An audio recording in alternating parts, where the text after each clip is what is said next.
100%. So I just wanted to welcome everybody to the Drexel DC Center. We're thrilled that all of you are here. When Dan and I first conceived of this, we weren't totally sure of what kind of response we get, but it's better than we had initially thought. I'm Bruce Levine. I'm the director of the center.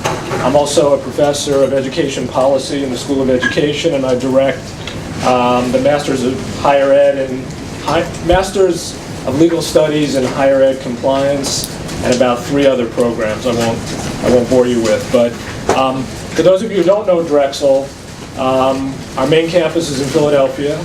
We are one of the largest private comprehensive research universities in the country. Most people don't know that. I didn't realize that actually myself until I looked at the statistics.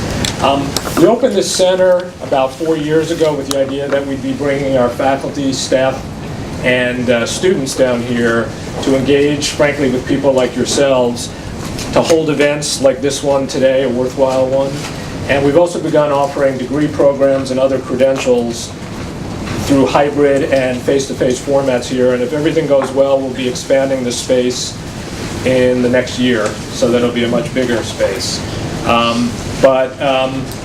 We're always looking to collaborate, so I would just make a pitch that if any of you are with organizations that could benefit from interacting with us, and by the way, also getting access to our very nice roof deck on 7 floors up, we're always open to that, and that's kind of my role here. So that's it. I don't think there's any other real ground rules or anything like that. So with that, I'm going to turn the keys over to Adam, who's been good enough to moderate it. And if anyone wants more bottles of water, we put out more if someone missed out on that. Okay.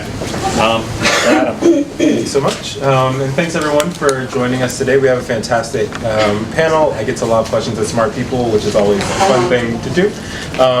We have Robert Kelchen, an assistant professor of higher education at Seton Hall University. Dennis Cariello, partner at Hogan, Marren, Babbo, and Rose. Clare McCann, Deputy Director for Federal Policy at New America Education Policy Program, and Dan Zibel, Vice President and Chief Counsel at the National Student Legal Defense Network. So first, there's a lot of shifts happening right now on federal regulations, borrower defense, gainful employment. Like it's just been a lot happening over the last couple of weeks. But I think it would be good to kind of back up at the beginning and like lay a foundation of what we're going to be talking about. So Claire, I'm actually going to go to you first as kind of a background for kind of a background or history on the borrower defense and gainful employment regulations and why they've become kind of so contentious. Sure. So I will start with borrower defense. Thanks. So borrower defense is a provision that's been included in the Higher Education Act for upwards of 20 years. It essentially says that if a borrower's school committed some act or omission that would give rise to a legal cause of action, then they should be able to get their loans discharged if their school lied to them or committed fraud, for instance. It had been used only in a few cases prior to 2015, but then there was the collapse of Corinthian colleges, and that was a real watershed moment for borrower defense, and tens of thousands of claims began flooding the department. And so the existing regulations on borrower defense were 1 page, not sufficient to handle the influx of tens of thousands of claims. And so the department decided to re-regulate on the issue in 2015. And so it published final regulations in 2016 that were set to take effect in July 2017 that laid out in much more detail what constituted a borrower defense claim and what the process would be for obtaining relief. And so today there are around 150,000 borrowers who have filed claims with the department. About 100,000 of those still have not been adjudicated. So those borrowers are sitting and waiting to hear whether or not they're going to get relief on their loans, and I think that's why borrower defense really has gotten so much attention recently. It's a huge number of borrowers who are affected by this, and they're borrowers who are just kind of sitting there waiting to hear what's going to happen with their loans. So switching gears for a second, gainful employment, totally different rule. So prior to 1972, for-profit institutions did not have access to federal financial aid under the Higher Education Act. And in 1972, when they were reauthorizing the law, they wanted to, some lawmakers wanted to remove that restriction, but in a way that would be careful and reasonable. And so they defined eligible for-profit institutions as those that led to gainful employment in a recognized occupation. Gainful employment is also in the law for public and nonprofit schools, but only those that are for those certificate programs, so non-degree programs. And so in every congressional action related to higher education since then, they've done 6 comprehensive reauthorizations, a bunch of other higher education bills. They've maintained that language on gainful employment programs.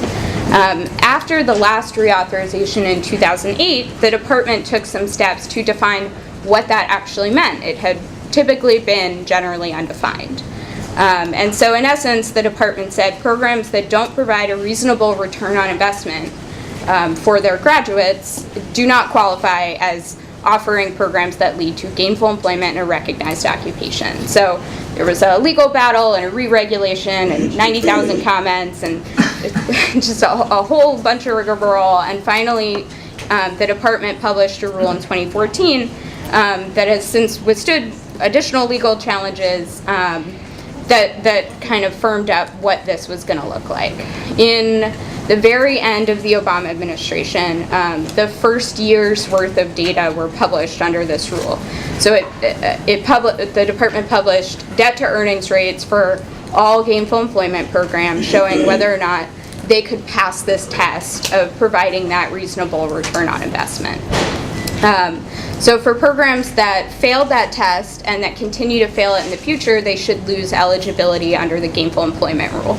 We have not yet seen another year of data, even though it's been well over a year since the publication of the first year's data, but the sort of reason that gainful employment is so important is a huge problem with debt and default and delinquency, especially in the for-profit sector and among certificate programs, where too often graduates are taking on way more debt than they can afford.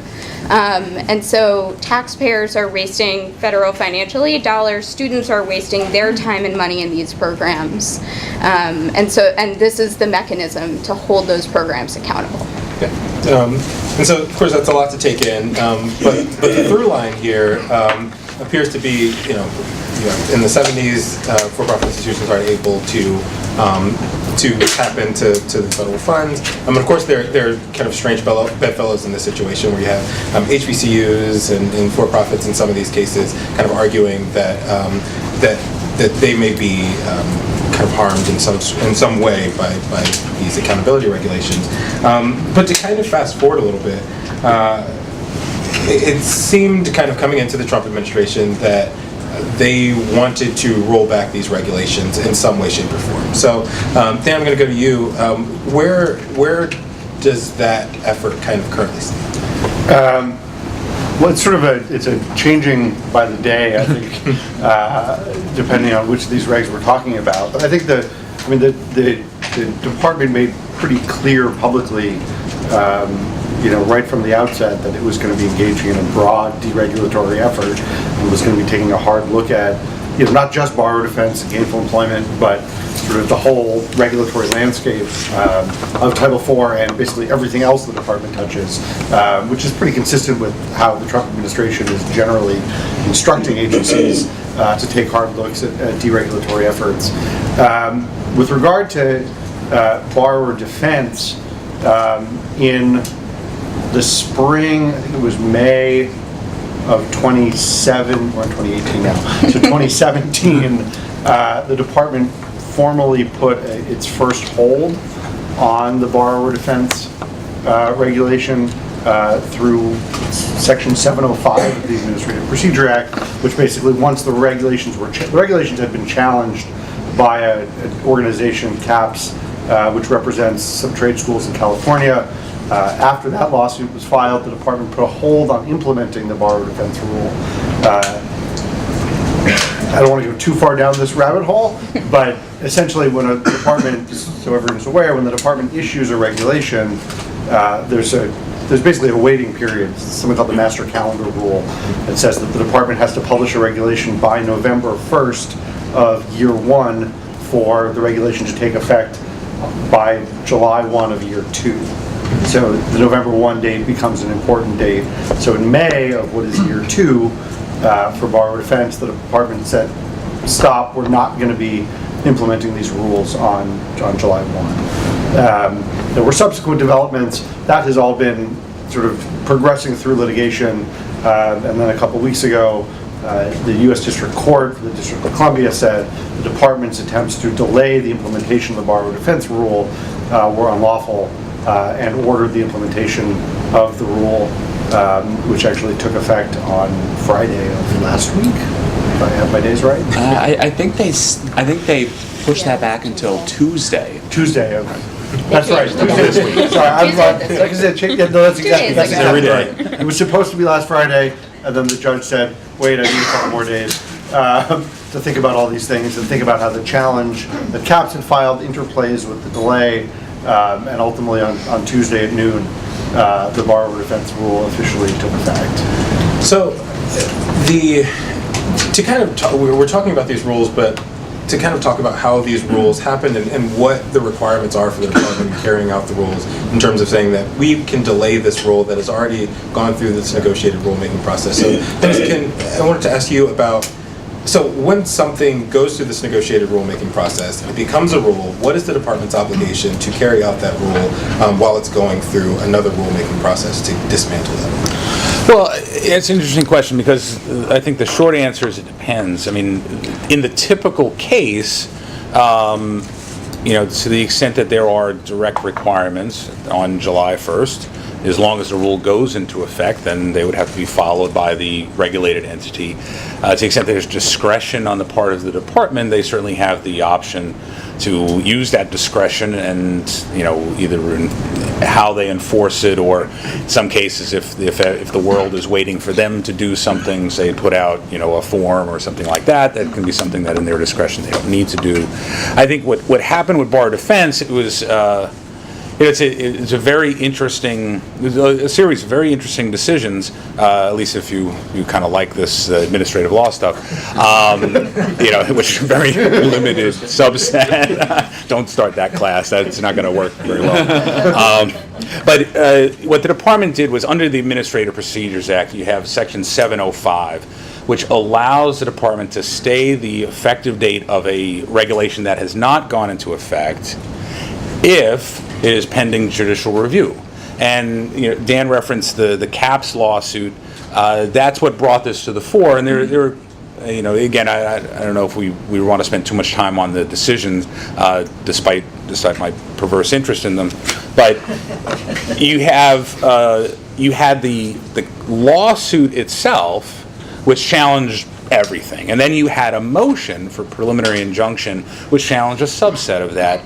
And I think the department looked at both of those and said, there's enough here to say this is pending judicial review. What ultimately the court decided was that the justifications given for the exercise of the 705 stay were inadequate, and thus it was arbitrary and capricious. And they did give the department time to come back and assert additional grounds, and the department declined that invitation. So I think that's kind of, hopefully that helps a little bit fuller picture of where we are. Yeah.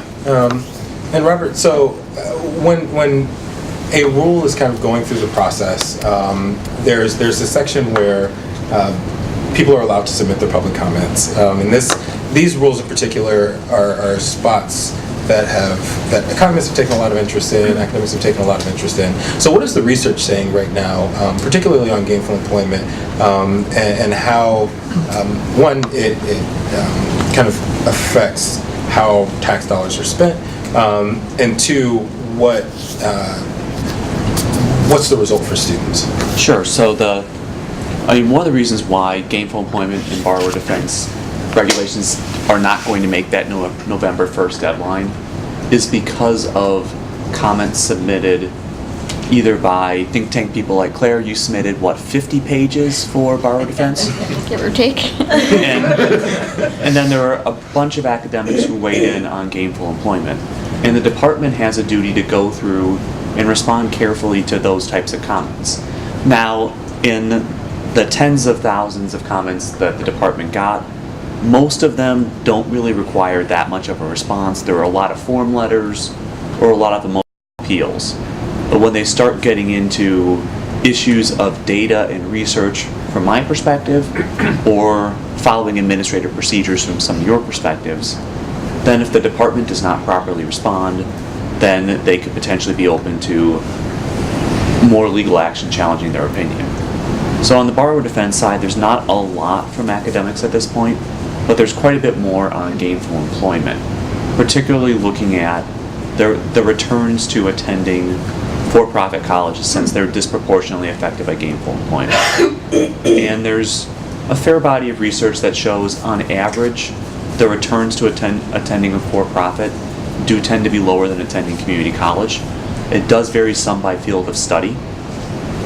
There are some of the fields in gainful employment, particularly fields where you're helping people, like massage therapy. Those are terrible fields. Nursing, welding, most of the for-profits passed gainful employment as well because the earnings were pretty high relative to debt. But a lot of the for-profits have specialized in some of the health professions that aren't nursing, and those are the ones that pay terribly. And there are also some lawsuits saying those fields also depend on tips, so taxable income does not really catch that, and it doesn't seem like courts have looked terribly favorably upon that line of work, right? They haven't gotten into the tips too much. Well, I think there was the Axe lawsuit. It was the Association of American Cosmetology Schools that the department was taken to task for not adequately considering those reasonable comments, but the result was so again with gainful employment, the department captured the earnings again roughly in the third and fourth year after graduation, which doesn't quite equate to 3 and 4 years of working afterwards, but 3 or 4 years after graduation. And what happens is the report, as Robert said, the earnings get reported from the IRS, and so that's what gets captured. The department, in an attempt, I suppose, to address the situation from schools like the beauty schools where tip income is such a huge piece of it, which may or may not be reported, they had this process of submitting an alternative earnings appeal, the primary basis of which was a survey. The department, however, I think had fairly stringent rules on that survey, and was very difficult for most schools to be able to comply with the procedures of the survey and getting the response rate.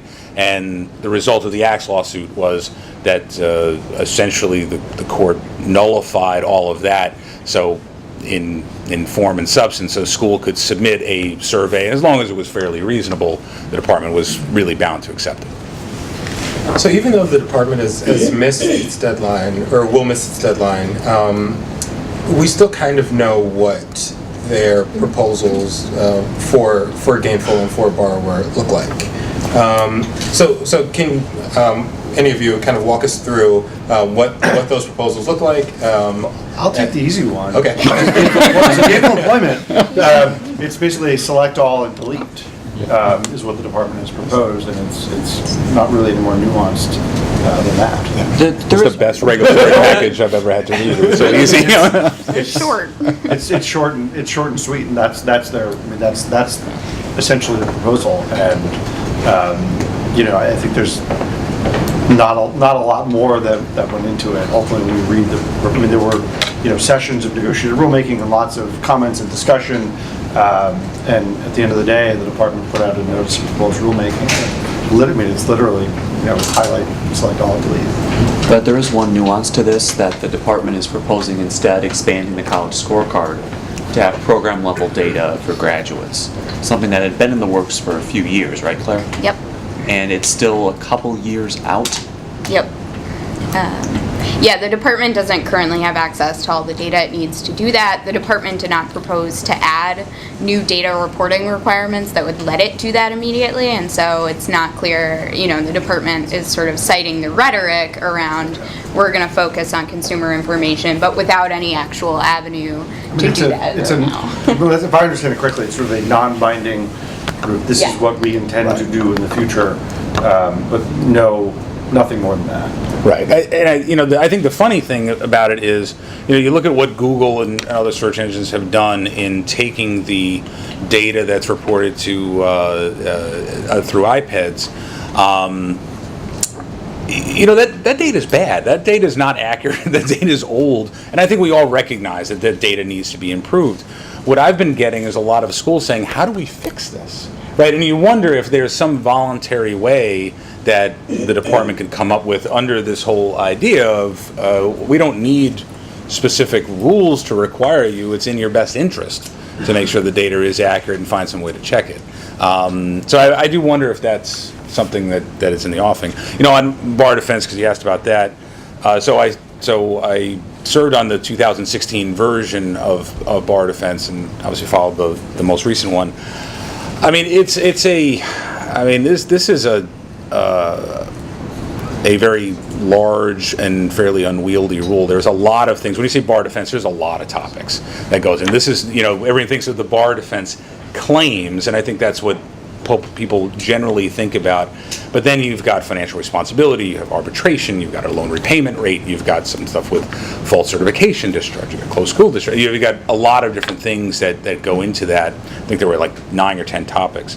I think as easy a summary as I can give, on the bar defense piece, what the administration has tried to do is they respond to comments that schools should not be held responsible for honest mistakes. I think that is the principal piece here, right? The rule that was published in 2016 said that that if there was inaccurate communications to the students, misrepresentation, which again is a fairly broadly worded strict liability regulation for schools, that would serve the basis of a claim for a student. Here, what the department did is they said, we're not going to require it be intentional misrepresentations. Obviously should be actionable, but if the school acted with reckless disregard to the truth that was being asserted, then certainly that should also give rise to a claim. But if it's purely a negligence issue, if, for example, someone didn't talk to someone and there was some inaccurate information on a website, or the enrollment counselor was new and cited improper data, that shouldn't give rise to it. So I think that's one critical difference. Another critical difference, I think, is the 2016 version created this group process that was not particularly well defined as to who would be in a group or when it would be certified. Wasn't, say, as well thought out as, say, Rule 23 of the Federal Rules of Civil Procedure for class actions, where there are some really designated areas. The department said, we're not going to allow for a group process. The statute talks about a borrower in the singular, defense to repayment. However, what they did recognize is if there was a finding, well, we're not stupid. We're not going to forget that there was a finding. And so if, for example, a job placement rate was deemed to be false over here, well, we're not going to forget that, and so the student would get the benefit of that finding. On financial responsibility, I mean, these are, unlike gainful employment, these are big regulatory packages. There's a lot there, so this is the cliff notes of the cliff notes. Financial responsibility is a huge issue for all schools. I think what the department did is it really kept the construct the same, that there would be some triggering events that are warning signs, and the department would have to step in and make sure the taxpayers are well protected. I think they cut those down a little bit and made them a little bit more manageable, I think, for schools to live with. Arbitration, this is one where there's a complete difference here. The last administration really said can't have arbitration clauses or enforce arbitration clauses of class action waivers. This administration did not think that consistent with Supreme Court jurisprudence and said, yes, you can. Although we want you to have disclosure about that up front for students. I think those, and on the loan repayment rate, again, this was a frustrating one because there was a loan repayment rate that only applied to proprietary schools. And what the department based that on was the data that was shown on College Scorecard, that there's a real problem in repayment with proprietary schools.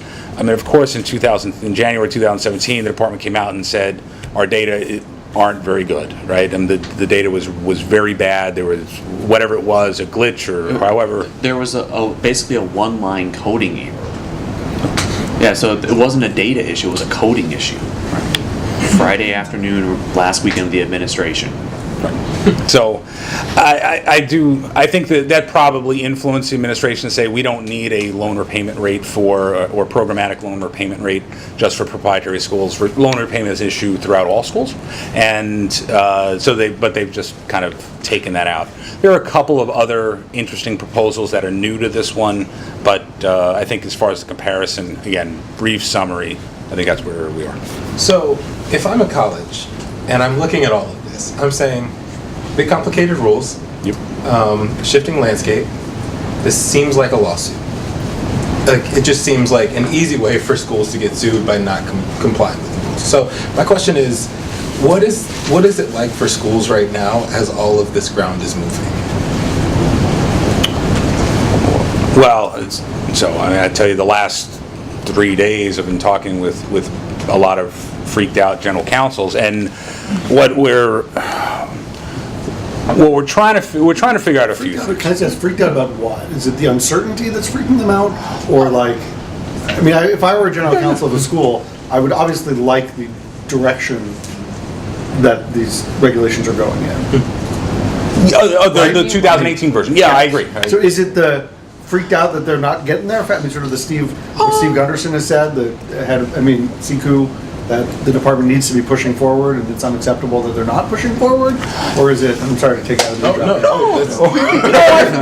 No, I think it's a fair point, Dan. I think there are a couple things. I think there are some that are upset that we're not going to get there. They're not going to publish by November 1st and all that. But I think in looking at the lawsuits that have seemingly reinstated the rules that were published in 2016, I think there's a big line here. Some of these rules affect students, like uniquely, right? Will my loan be discharged? There are some of these that impose new burdens and obligations on schools. And typically, because as Dan talked about earlier, you have the master calendar, you get basically it's like a 6-month window where you know what the rule is and you try and implement. Well, no one's implemented any of these things, and so now if the rule is immediately effective, how is it that a large university system is going to be able to collect all of the litigation that is filed with it and filed against it, and within 10 days of service of the complaint, report that to the Department of Ed? Right? I mean, I think those are the types of things that folks are concerned about, as well as directionally. I think generally they prefer that rule, but there are these other just compliance things, and no one wants to be out of compliance, and no one wants to rest on, well, hopefully they won't come after me, because there's a long tail on these things. I mean, the Department of Education recognizes no statute of limitations on a regulatory violation. And so I think those are the types of things that are concerning for council, as well as, I think directionally, I think they think that most schools that I've spoken with think that the 2018 versions of the rules are fairer and more livable for all of higher ed. You mentioned this affects students, particularly borrower defense. It's something that as this landscape is shifting, how do you get the word out to students? How do students, how are they supposed to be sure what the rule says, how they're going to be protected? I guess, Claire? I'll let them know as soon as I know. No, I think that's a really important point. I mean, there are 100,000 people sitting with applications at the department who the department has adjudicated literally almost none since it took office. So for 18 months, it's been radio silence on this.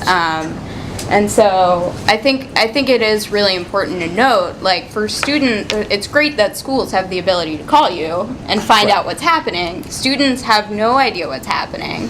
And even if they did know what was happening, like, right, you know, they knew last week the 1994 regulation was in effect, they still haven't heard back from the department. And so 100,000 people are wondering if their loans are going to get discharged, or if they're going to, you know, be accumulating interest, or if they're going to end up having to repay all these loans, and they're just, you know, sitting there waiting for no reason. Of the relatively few claims that have been approved, most of them have been partially approved. So they thought maybe they were going to get all their loans discharged. Turns out half of them are still there, more than half of them. And so for borrowers, I think this has to be tremendously confusing, and they're hearing nothing from the department on this. And the other point to make clear is that those 100,000 claims are not dependent on the regulatory changes. That those are loans that were all dispersed to students prior to any, they are subject to the 1994 rule. It doesn't matter what the Obama administration does, doesn't matter what Secretary DeVos does. The rule for those loans is the same, and those loans are just sitting there awaiting adjudication by the department, irrespective of sort of the regulatory uncertainty. To shift back, and this is, there's kind of been this mention a couple of times of the data and how the data that we have right now is poor. And of course, there's the restriction on federal data and the type of data that can be gathered and published. Is there any way outside of a federal regulation to gather that data and have it be reliable? We could pass a law. So there's a restriction in the law that says the department can only collect certain types of data for operational purposes, which means, you know, for instance, they can't gather data on students who aren't receiving federal financial aid because they don't operationally need to give them money. And there is a bill that would fix that called the College Transparency Act that's been gaining quite a lot of momentum in both the House and the Senate with both Republicans and Democrats to try and fix some of the major gaps in data that we have right now. I do think it is also important to note, though, that consumer information and data are great and very important, but they aren't a replacement for accountability. At the end of the day, the Department of Education has an obligation to be a good steward of taxpayer dollars, and so you know, cutting off programs when they're poor performing and they're failing to improve is an important and separate responsibility that the department has. And it's also worth noting some of the earnings data requires a memorandum of understanding across federal agencies. And somehow the most recent memorandum ended up expiring. And I think they're trying to get that back in place, but who knows at this point. The current department is a little bit short-staffed, and it showed up in several places. Yeah, but and kind of along the lines of it being kind of short-staffed, they still have this broad agenda that they want to get done, and you know, you look at their agenda, and it's you know, credit hour, it's all of these different things. So kind of seeing the difficulty in getting these two rules out, how do you think that affects the broader deregulatory push? I don't know who you're asking, but I'll jump in there. Yeah, I don't see a realistic path for them to hit the November 1 deadline for the rulemaking that's about to start, both given the size and scope, and they're talking about things like how do we modify the system of accreditation. That is an enormous topic that could engender lots of views and lots of opinions standing on its own.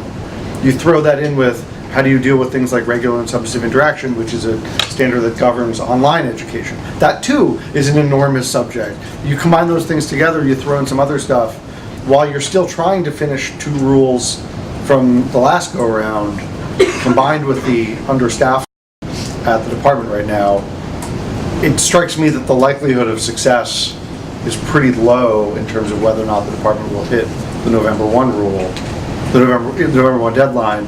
I mean, that said, there's nothing that stops them from missing it and just sort of delaying it. Yeah, I mean, this upcoming rulemaking is going to start in January. The department is probably writing issue papers for that, or language for that right now, even while they're still writing language and responding to comments on bar defense and on gainful employment and responding to all the litigation that's out there. And it's all the same people. Theoretically Yeah. working through all the claims. Yeah, Right? I mean, yeah. It's all the same These people. are real live human beings who have, like, vacation plans and take holidays off and things like that.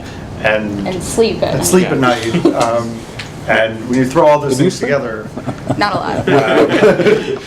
it's incredibly ambitious. I mean, I think it's a challenge, but I think you think about just the process, right? You've got negotiated rulemaking is how we deal with all the most of the higher ed rules. And I like the process. I think that bringing people together informs the rulemaking in a way that, if you look over the past, and notwithstanding the very recent history, the past 30 years, there haven't been a lot of lawsuits related to ed rules, right? And I think that's a good thing. I think that's because they come together and try to listen. Even if they don't get consensus, the rule is well informed by people that are out there, whether it be students or universities. I think that by starting the process, at least the department will get that information gathering, and maybe they can get it done. Who knows? We have to see what the OMB pass back is like. I was a little surprised it took as long as it did here, given OMB has reviewed gainful employment, I think, about 12 times now, and bar defense another 42 times. And so, I thought that would be a little bit easier process. This one may be a little different because, with the exception of credit hour, a lot of these aren't new rules. A lot of these things aren't rehashed rules. These are new rules, what to do with regular and substantive interaction. It's going to be a very interesting topic. It's a very academic topic. And so I'm not sure how long that process will take. But what I would imagine is, for us come to worse, if there is some sort of consensus, and again, I don't mean consensus in the regulatory standpoint, but some sort of view that, no, this makes a lot of sense, they can triage. They can say, okay, this is the one that we're going to move forward because it moves forward with, again, our innovation agenda. And then maybe some of the other issues they can't get done, or they do it on a different timetable. I think there's a lot of different things they can do. Doesn't mean that it's not worth starting the process now. But it is an ambitious agenda, there's no question.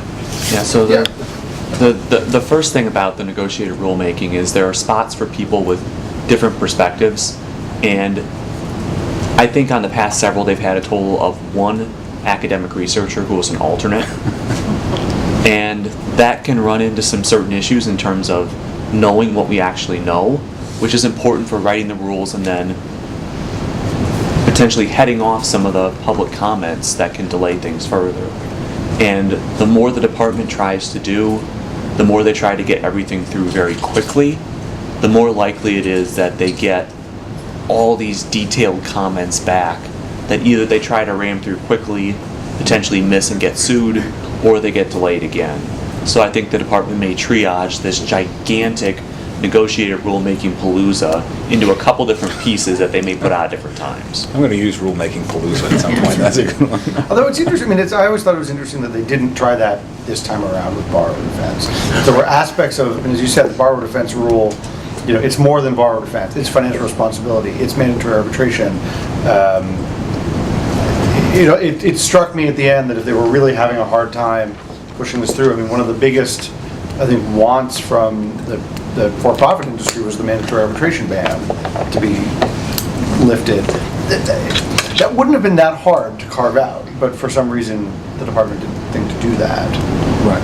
Well, I don't know what they thought. I think, the other thing to think about though is, even if they were to publish, the unified agenda came out the other day and may have this slightly off, but I think they put down for bar defense a tentative date of December. right? That would come out. Again, who knows? I mean, you have early implementation for at least some of those provisions. I think that there are a lot of creative ways you can work this. So this way the rules go, the relief is given and rules can go into effect. But, and I don't know how that would work with the new rulemaking given how ambitious it is. So to kind of crystal ball it a little bit and look ahead to 2020, what does the landscape for these rules, granted say that the department is able to, get the rules through, get at least borrower defense and gainful employment done. What does the landscape look like for students and for colleges in 2020? I'll actually go to you. Yeah, okay. So I think with borrower defense, assuming that the final rule from the Trump administration looks like the proposed rule, it is exceedingly unlikely that any borrower will get relief under that.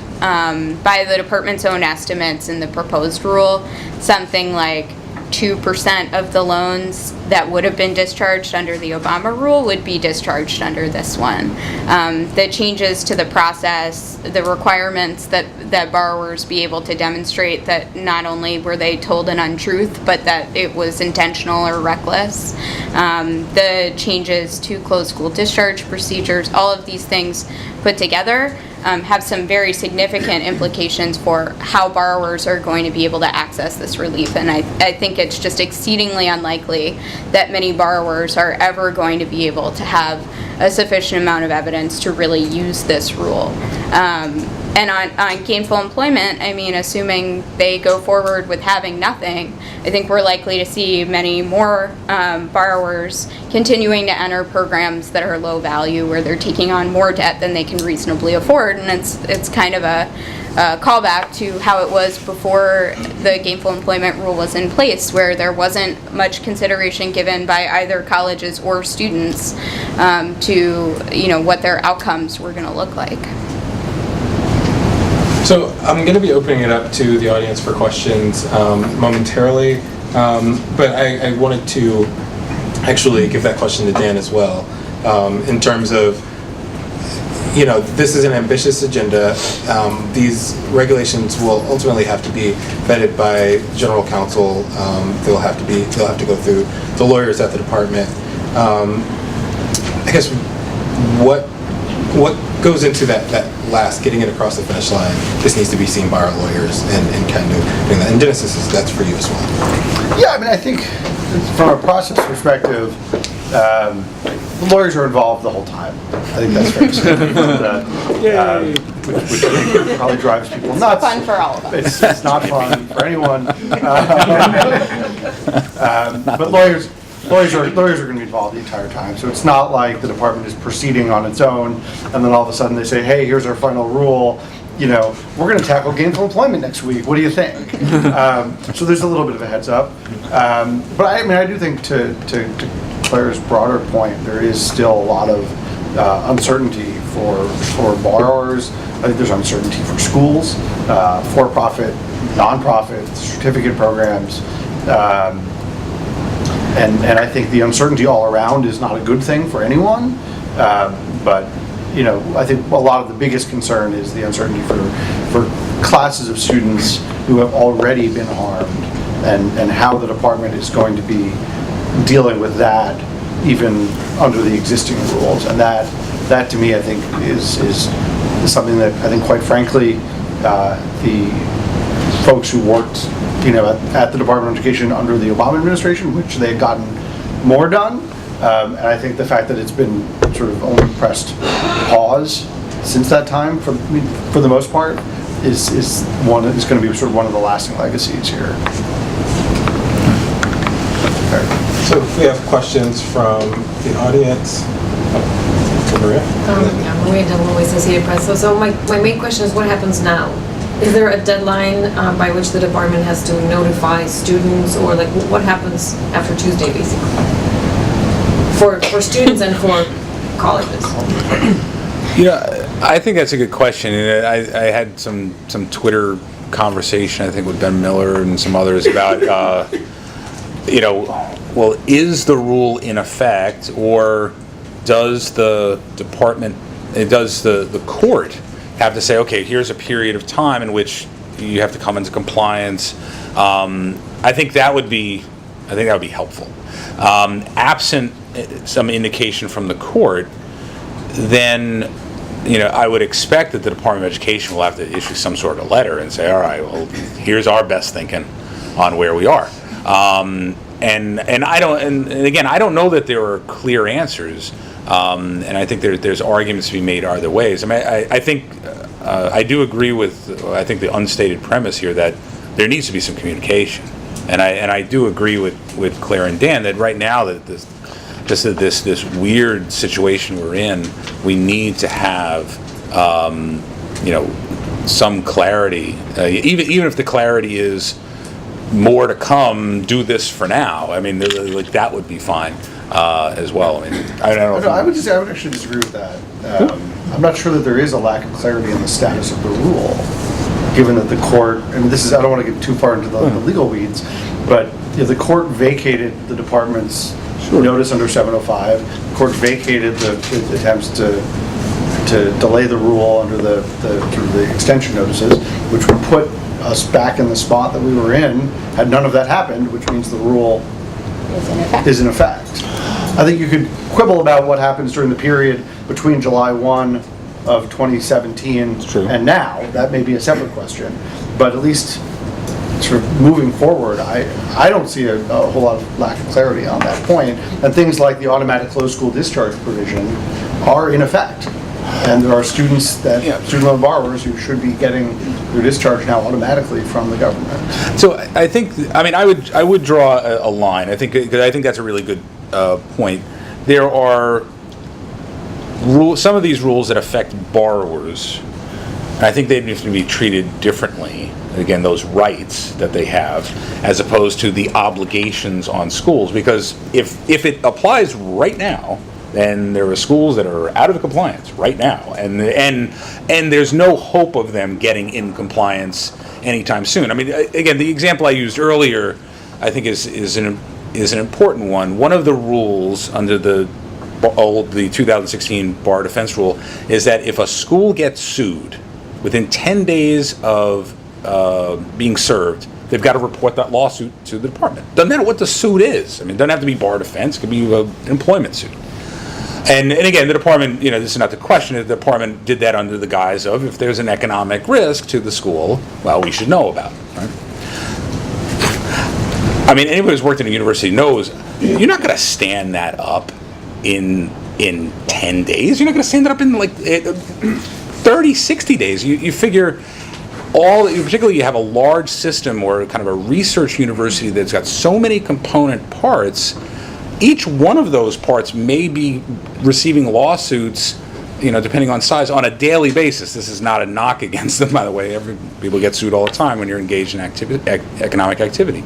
And so how do you pull that together? I mean, I think that's why we have the master calendar, so to have some time. So I would make that distinction. I think that with students, a more immediate path to effectiveness makes a good deal of sense. With institutions, I think getting them some time to comply would make a lot more sense as well. And again, would be consistent with the master calendar. Yeah, I'm not quite sure I understand what the notice timing. I mean, I'm sure it's always more complicated than you'd think about why it's hard to just say, okay, we got sued. Someone alerts the general counsel office, sort of shoot an email off to the local FSA region, and it may not be the best process, but it's sort of a triage. There's a system for everything.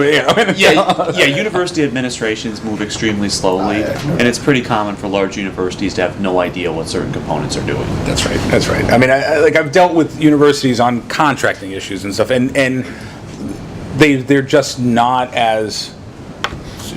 I mean, it's not that they're not sophisticated. They just don't have the same type of handle. It's not like, my law firm of 30 people where, I kind of know what's going on. A university, I mean, some of these universities are the largest employers in their states with campuses that are all throughout the state, or some of them in multi-state. I get that. The Department of Education gets sued, and well, that's right. General counsel's office might not know about it for a month. That's very true. That's very true. we had one here. Right? Sarah Cohen with AFT. I was hoping you guys could talk a little bit about sort of the obligations for the actual negotiated rulemaking process. And the reason I ask that is a couple things. I mean, if you look at, say, the gainful employment one, and you saw that there was actually consensus around specific issues, and then those were totally thrown out. I mean, I had a conversation with one of the negotiators who was like, well, that was a huge waste of time. They didn't listen to us at all. And then you look at what they're doing with this next round, which is like 15 topics. I mean, if you count the subtopics, right? And the fact that they're saying we're going to do it in such a compressed short amount of time, and we're not going to listen first. We're going to actually show up with our proposed language. So at what point is it just to check the box as opposed to actually going through the right? Because otherwise, why have negotiated rulemaking? You can do it like every other agency and just start with your NPRM. And so if you could talk a little bit about what you see as their obligations, like in terms of going through that process, to make it at all meaningful, to do it at all in good faith, or any thoughts you have on that? Sure. Well, as far as the obligations, I mean, and, you know, Dan and Clare served as well, and I think they confirmed this. If you don't get consensus on everything, the department can do what it wants, right? It's one of the probably the biggest criticisms of it. You know, I think that there is value to putting in an NPRM. The group had consensus on this issue. I mean, if the department didn't feel consensus on a particular issue, added value to what they want to do, then, but they're not obliged to do that.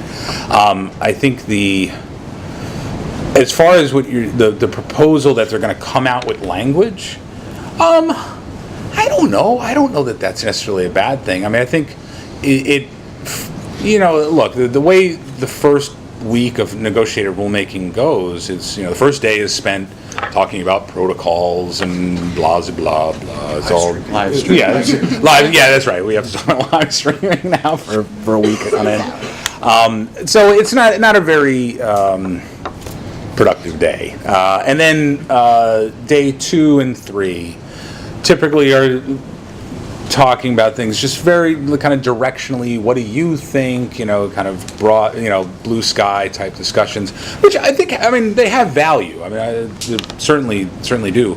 But, you know, I have felt, you know, on both sides, in the department and then as a negotiator, that, you know, having some language to ground us is not a bad thing.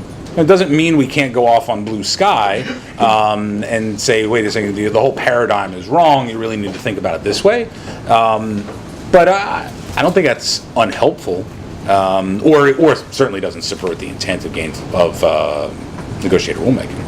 So the language aside, though, the fact that they've cut down the number of negotiators, that they're cramming all these issues into one session, that they're shorten the amount of time each session is compared to, I believe, what historically had been done, right? I mean, I just, like, at what point do you feel like under the law for negotiated rulemaking that there is actually an obligation to do it in good faith or to do it in any way that can provide some sort of meaningful feedback? Or is it just sort of, you have to check the box and say you did it and then you can move forward as if it never happened?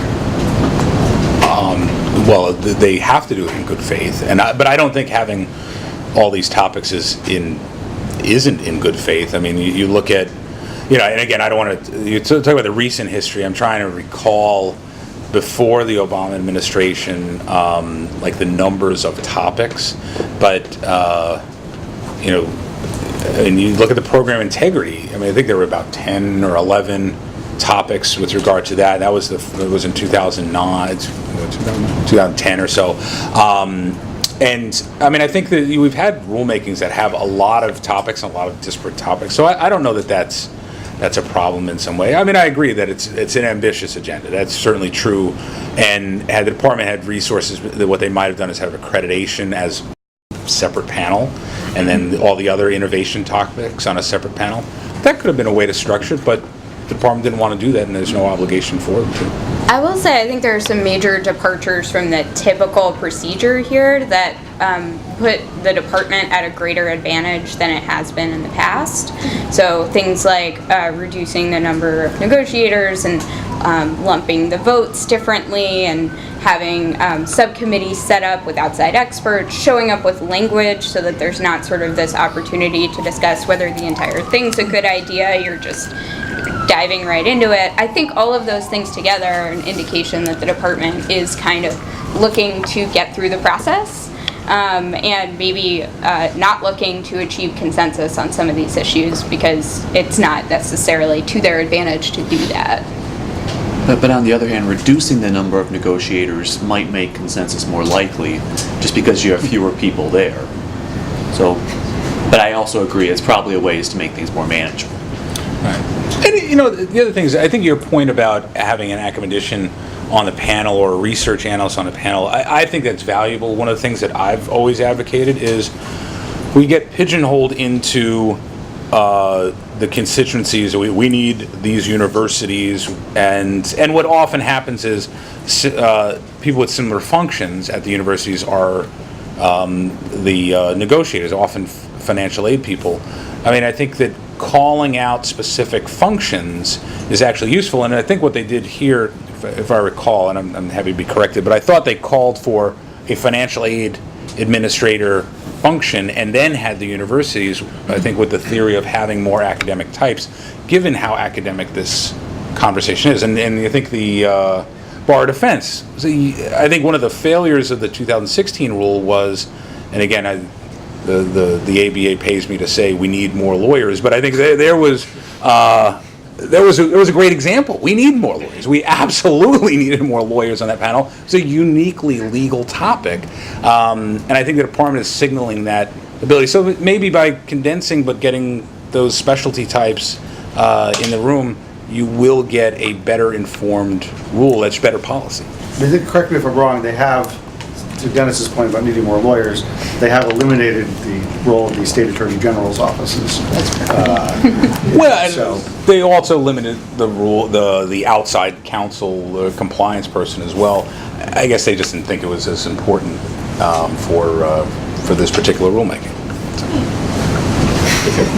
Alex Elson from NSLBN. I sort of wanted to return to sort of the thrust of Maria's question a moment ago about the state of play, like right now, and what is happening right now. And Dennis, you drew a line a moment ago between the parts of the regulation that affect schools and their compliance and the parts that are more student specific. But there are certain examples that come to mind that really just bleed through into both.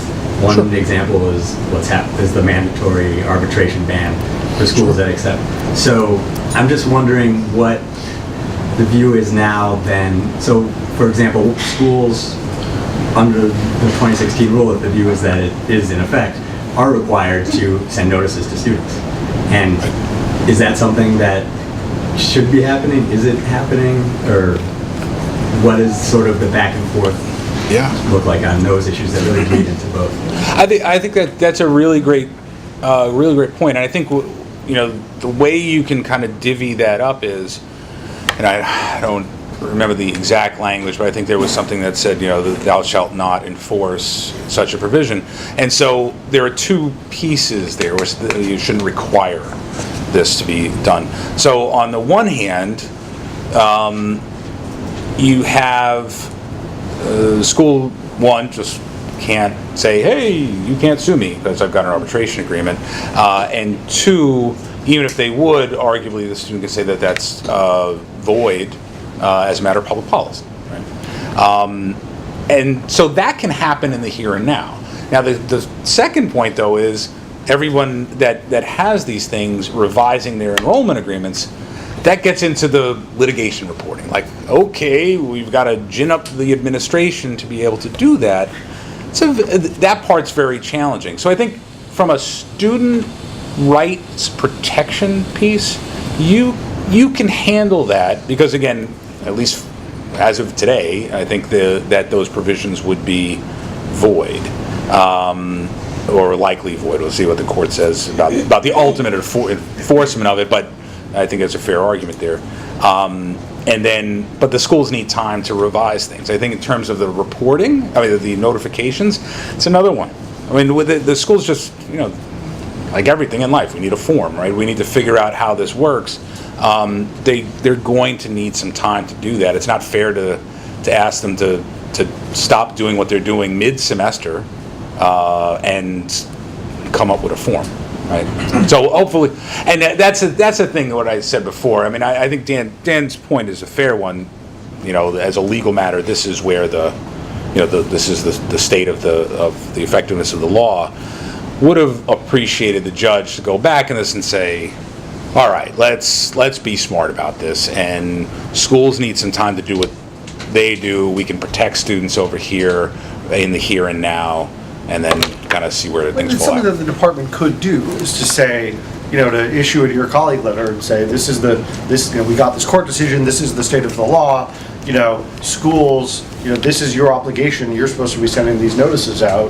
Obviously, a court order goes into effect at 12 o'clock, the Department of Education is not going to be dinging schools at 12:01 that haven't sent the notice out, right? I mean, that's... I don't think this Department of Education is going to be doing that. What about the next one? What about the next one? But what they could do is say, we're giving school, this is the state of the law. We are expecting schools to comply with the regulations, but schools take 30 days and send your notices out. I think that, that's something the Department of Education could be doing today. And they did have 5 months between when the rule was published and the delay went out to start on the forms.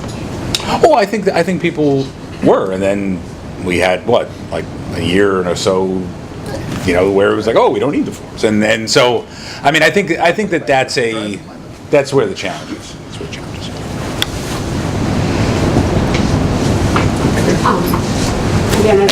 So I wanted to ask you if you could justify using the fact that there haven't been a lot of lawsuits brought as sort of legitimate evidence that oversight is okay and everything's good, because there were lawsuits brought by the industry for gainful employment, but as you know as well as I, for most students in the system, because of forced arbitration agreements, they don't have recourse in the courts. They sign them away in their enrollment agreements. So I guess, can you justify the point that you were making, that the lack of lawsuits somehow means that the system is working?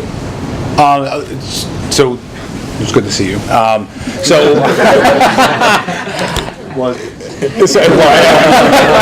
it's still good to see. So I think I may not have made my point as clearly as I should have.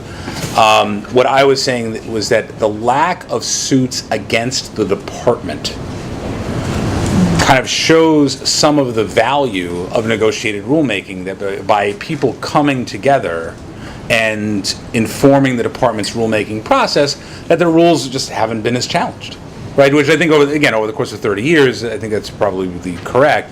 Obviously, more recently it has been. So it wasn't really about individual student to school issues. This was, industry. It's not like the EPA, right? Every time EPA comes out with a rule, somebody's suing them, right? This isn't that process, and I think it's because it's a more collaborative one. I wanted to go back to a question she asked about arguing in good faith at the negotiated rulemaking table, because if I'm remembering correctly, it may have been buried somewhere in the rulemaking process for gainful, but at no point do I recall anyone suggesting getting rid of the rule. And I guess my question is it not arguing in good faith on the department's part if afterwards they just say that we're going to scrap the rule altogether? I mean, I do think the fact that came out of the blue was kind of an indication that they probably were heading that direction the whole time and didn't say that publicly, and I don't think that's good faith negotiation. So, I mean, I think that was very problematic. The people in the room spent a lot of time on the nitty-gritty of what should the metric be and what should the time frame for the earnings be and how should we measure the cohort. And when you're really focusing on all that, if it comes down at the end of the day to should we do this or should we do nothing at all, I think that would have been a very different debate in the room. And I think negotiators around the table were trying to have a good faith negotiation on it, at least getting some disclosures out there. And all of that got scrapped at the end of the day. I think they acted in good faith. I mean, I think there were absolutely conversations about should we have a rule. I mean, I thought it was one of the strangest rulemakings because the first few days were, should we have a rule? And then we got to like real nitty-gritty issues, and there were some people that were like, wait a second, I reject the entire premise that there should be a rule. So I think that was discussed.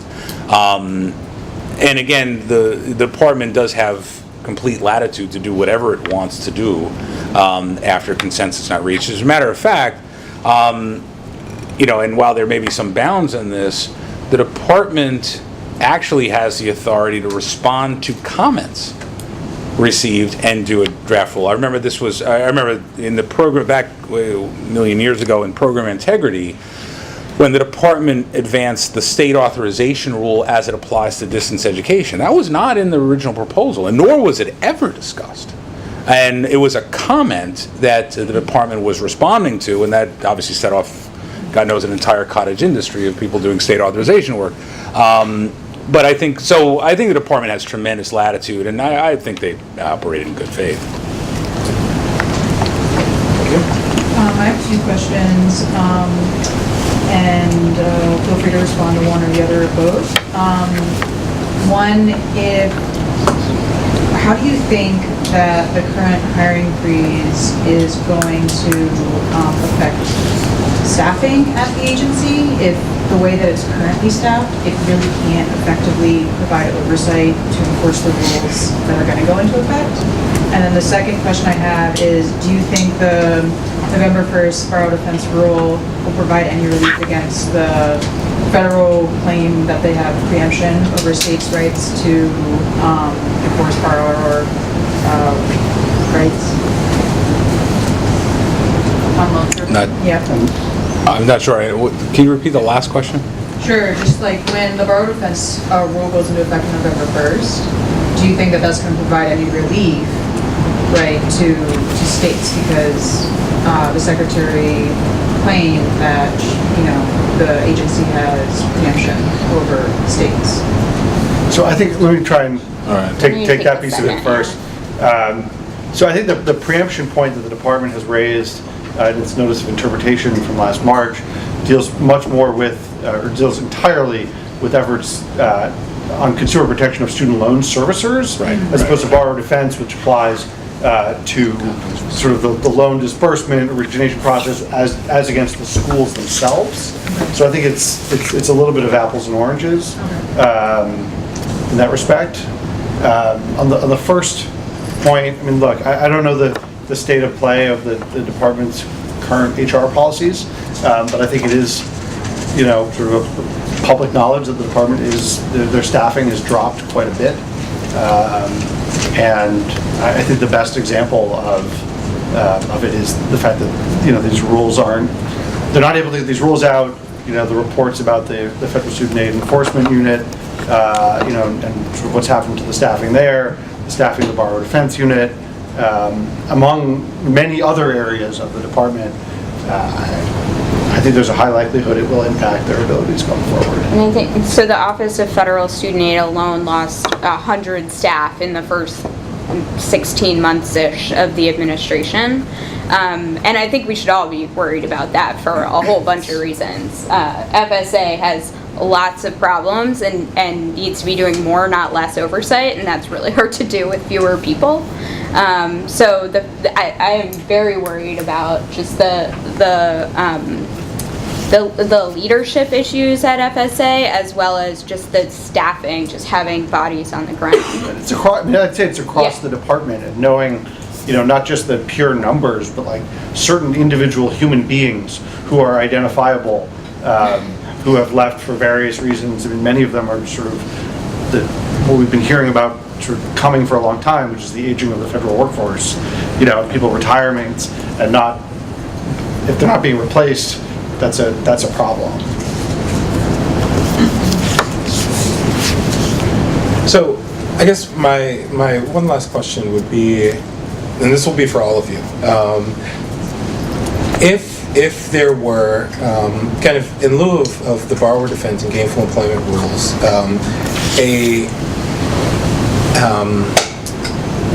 a kind of ideal accountability structure for colleges that both protected students and was kind of being a faithful steward of federal funds, and also didn't overburden colleges. What would that structure be? That's a whole panel. Well, I had a chance to think a little bit about the topic of higher ed accountability, and I'm actually in the camp that I'm a little bit more skeptical that the Obama-era gainful employment effects would have been as large as people anticipated, in part because I'm skeptical that politicians will allow many programs to close, in part because of the cohort default rate examples recently. If you're a community college in Kentucky with a high default rate, do you lose your federal funds? No, you call Mitch McConnell.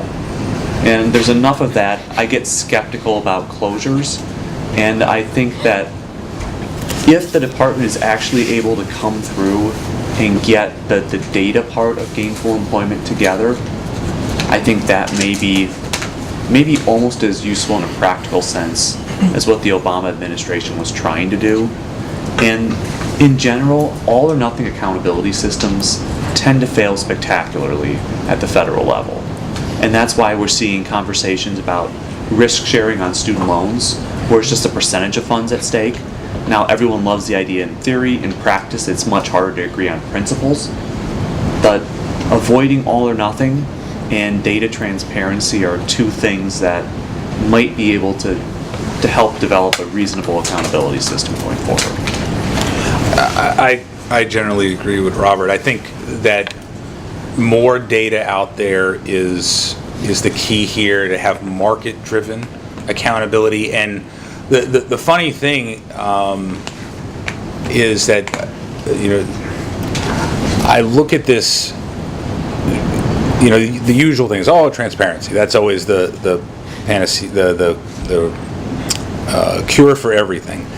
And in the past, I think that there was some justified cynicism of that, because who the heck went on the college scorecard website? Who went on NCES? Like, let me see what's going on there. No one looked at that, and who cares? Now that you have that, every time you Google a school, that the data comes up. Says, this is the graduation rate. This is the various metrics. That's really powerful. I think that is really powerful. It's not just collecting the data is important, but making the data so widely available, I think that can lead to market-driven accountability, which I am very much in favor of. I think no one hates a bad school like a good school, right? And I think that the cream should rise to the top. We just need to make sure that the data is out there and available to everyone, so this way everyone knows what the cream looks like. I mean, I will disagree a little bit in that I don't think the higher education system really functions like a market in almost any way, and I don't think just putting more data out there is going to solve that problem. I mean, the research around this suggests that you need red flashing lights and warnings all over it and pictures of lung cancer to have any real substantive effect on decision making on this, and just putting a number in Google is not enough to tell people I need to worry about what's going to happen to me if I go to this school. So a solution to that, like bottom of the barrel, those kinds of programs in schools it's essential. It's the only way you're actually going to prevent people from wasting time and money in programs that leave them worse off than if they went to that school. And I just want to kind of reiterate that the gainful employment rule actually did have some effect. The mere threat of accountability did actually have some effect on how schools thought about their programs. So my colleagues and I looked at all the failing programs, and we went back to the school's websites to try and figure out if those programs are still open. 2/3 of those programs have closed, either because the school closed or because the school closed down that program. And so I think it is important to note that when accountability is actually hanging over their heads, things really can change. And I think that kind of outcomes-based accountability is absolutely essential to preventing the kind of continued crisis, especially in the for-profit sector, but also with very low-value certificate programs. Yeah, I mean, not surprisingly, I probably take Claire's point of view more here, that I think what gainful employment did was it set out sort of a two-part framework. Part of it was about transparency and getting numbers out there and getting red flags and big flashing warning signs out there, and part of it is about accountability.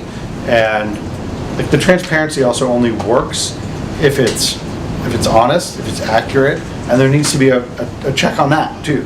And that's, I think, one of the things that the Department of Education was focusing a lot more on, was making sure that these consumer statements were actually accurate and putting in place a mechanism for dealing with it.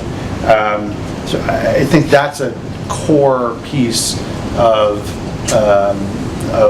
anything. And I think, if you look at the way, particularly some of the for-profits have advertised themselves, they've changed their advertisements. Schools aren't going around, on at least as much, saying like, 95% of our graduates have jobs within 5 days of graduating and they're all making $10 million a year, so come to our school. They're not saying those sorts of things anymore. It's, and for better or for worse, it's like, come better your life, like a phoenix rising from the ashes, so will you, kind of statements. Query whether that's a good thing or a bad thing. But I think the accountability side can have a real impact, and that's an important component of any system. I think borrower defense is, an important thing to help students who have been victimized and harmed. It's not the solution to preventing it from happening in the first place. And that's why, I think that things like gainful employment remain incredibly important. I mean, again, I don't want anyone to misunderstand. I'm not saying borrower defense is not important, but it's not the solution to preventing. We would all agree that those students should never have gotten there in the first place. Let's help them now, but let's try and not have this happen to another generation of students. I actually think that's a good point for us. So I'd like to have you all join me. Robert, Dennis, Claire, Dan, thanks so much for